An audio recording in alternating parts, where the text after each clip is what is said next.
अल्लाह जे रसूल 37 निशानी क़यामत जी बयान फरमाई। रसूलुल्लाह सल्लल्लाहु अलैहि वसल्लम फरमायो कारी कुरान जा घणा थींदा। कारी सम्झो था न जेके सुठे आवाज़ में कुरान मजीद पढ़ंदा आहिनि, ये घणा थींदा। आलिम घटि हूंदा, हाफ़िज़ घणा हूंदा, कारी घणा हूंदा, ऐं उहे पंहिंजी सुरूली आवाज़ जे अंदरि माण्हुनि खे क़ुरान त ॿुधाईंदा, पर उन्हनि जो क़ुरान उन्हनि जी निड़ी खां हेठि न लहंदो, माना अमली ज़िंदगी उन्हनि जी न हूंदी। हिकु आहे क़ुरान जो हाफ़िज़, ॿियो आहे क़ुरान जो आलिम। हाफ़िज़ जी भी अल्लाह ताला इज़्ज़त कई है, हाफ़िज़ जो भी खुदा मक़ाम रखियो है, पर मक़सूद इल्म हासिल करण जे अंदरि, क़ुरान जे पढ़ण जे अंदरि मक़सूद सिर्फ़ अल्लाह तबारक व तआला जी रज़ा हुजे। जेकॾहिं अल्लाह जी रज़ा न आहे, दुनिया खे ॾेखारण मक़सूद आहे, त पोइ केॾो बि अमल हुजे अल्लाह तबारक व तआला वटि क़ाबिल क़बूल न आहे। अल्लाह वटि क़ाबिल क़बूल जेको अमल आहे, जेको इख़लास सां भरियल हुजे। ॻाल्हि सम्झ में आई आहे न? हमरा हिकिड़ो वीचारो मोचको कमु कंदो, मोचको चौंपलियूं जेके थींदियूं आहिनि इहे ॻंढींदो, पोइ वीचारो सुबुह खां वठी करे शाम ताईं जेका मज़दूरी कंदो पैसा खणी ईंदो घर ॾे। घरवारी सां मशवरो कयईं त हाणे जेके पैसा थींदा इंशाअल्लाह उमिरि ते या हज ते हलंदासीं। घरवारी चयुसि उमिरि खां बहितर इहो असां हज ते 2, 4, 5, 8, 10 साल जेको वीचारे खे मज़दूरी मां बचे पियो अॼु पैसा जमा करे, हाणे कपिड़ा लटा पाथियूं तयारु, ज़ाल मुड़ुस ॿई तयारु आहिनि त असां हज ते वञूं था पिया। कुझु वक़्त खां बाद में हाणे जॾहिं वञनि पिया, अॻ में मुसलमाननि जो पंहिंजो पाण में भाईचारो हूंदो, मोहबत हूंदी, का शइ जेकॾहिं न हूंदी न, मिसाल हाणे अॼु जेकॾहिं तव्हांजे घर में भाॼी न हूंदी न, त पोइ पाड़े वारे घर खां जेकॾहिं मिसाल ॿारु खईं बाबा वठी त मां वञी वठी अचां, त माई हुनखे चंबो हणी चवंदी चुप करे वेही, हुननि खे ख़बर पए त हिननि वटि फलाणा खान आहिनि, हिन वटि भाॼी कान्हे का। अॻ में ईअं न हुयो, मुसलमान बग़ैर झझक जे हिक ॿिए खां का शइ वठंदा हुआ।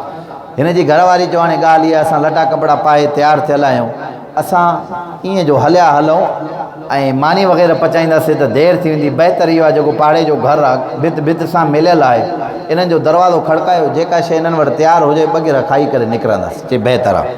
हुनजे मुड़ुस उहो थांव खयों, दरवाज़ो खड़कायूं, होॾां माई ॻाल्हायो छा मसइलो आहे? चई भाॼी खपे थी पई थोरी, असां हज ते वञूं था, पचाई न आहे।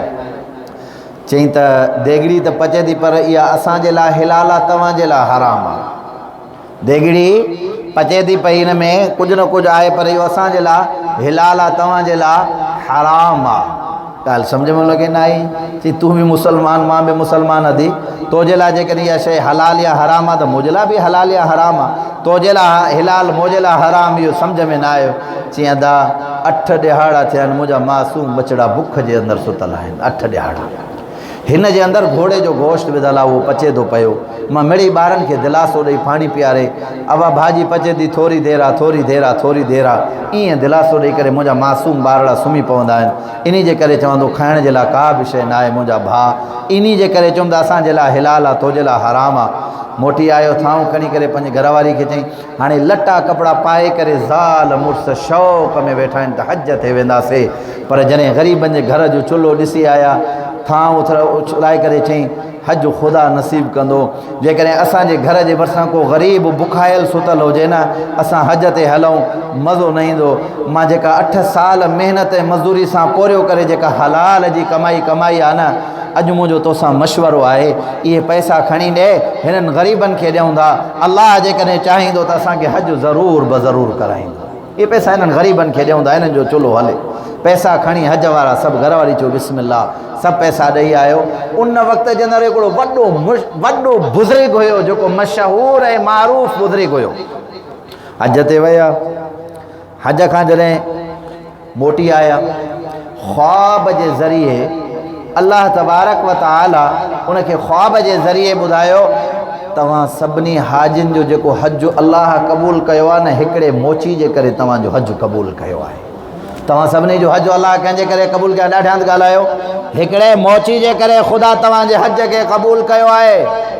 आयो तो साईं फलाणी जगह ते पुछा कंदो कंदो कंदो कंदो कंदो बुज़ुर्ग हुयो, ख्वाब जे ज़रिए उनखे बिशारत थी फलाणो माण्हू जॾहिं अची पातो हिकिड़ो बुज़ुर्ग आहे, अछी ॾाढ़ी सां मोचको कमु करे थो पियो, हलाल कमाए थो पियो, उनजे हथ खे खणी करे हथ धोतईंसि बि न। अल्लाह मां तुंहिंजी क़दुरु क़ीमतां क़ुर्बान, तो मोची जा हथ हिकिड़े अहलुल्लाह खां चुमराया, उनजो हथु खणी करे चपनि जे मथां रखी करे उनखे बोसो ॾिनई। पोइ उनखां हाल अवाल वरितई त ॾे हाल अवाल, ख़ुदा तुंहिंजो एॾो वॾो मक़ाम कयो आहे। चईं मां त आम इंसान आहियां, मोचको कमु कंदो आहियां, मज़दूर आहियां। चईं अल्लाह जा बाना तो कहिड़ो अमल कयो आहे जंहिंजे करे ख़ुदा हिननि सभिनी हाजियुनि जो हज तुंहिंजे अमल जे करे क़बूल कयो आहे। अखियुनि मां अश्को बहार ॻोढ़ा निकिरी आया। चईं अमल त नंढो आहे पर क़ुर्ब ख़ुदा जो आहे, ख़ुदा हुनजी महक वांगुरु ख़ुशबू पूरी दुनिया जे अंदरि फैलाए छॾी आहे। अमल त नंढो आहे, मामूली अमल आहे, पर उन में इख़लास आहे। नंढे में नंढो अमल हुजे, सिर्फ़ु अल्लाह खे राज़ी करण जे लाइ हुजे, उहो अमल वॾो आहे, उहो नंढो न आहे। वॾे में वॾो अमल हुजे, उन में इख़लास न हुजे, अल्लाह खे राज़ी करण जो गर्ज़ मक़सद ऐं नियत न हुजे, उन अमल जी ख़ुदा खे का बि ज़रूरत कंहिं बि क़िस्म जी न आहे।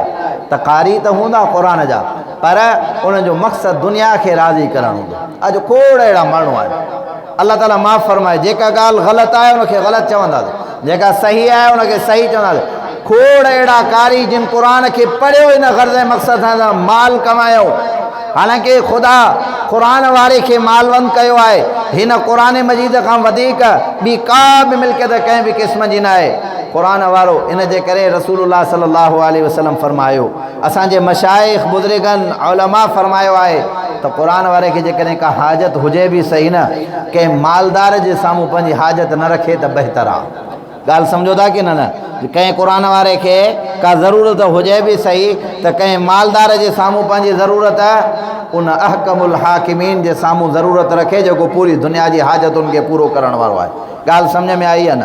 त पैगम्बर दो जहां सल्लल्लाहु अलैहि वसल्लम फरमायो, क़यामत खां अॻु जेके कारी साहिबान हूंदा उहे घणा हूंदा, उलमा जो रेशो घटि हूंदो, आलिम घटि हूंदा, हाफ़िज़ घणा हूंदा।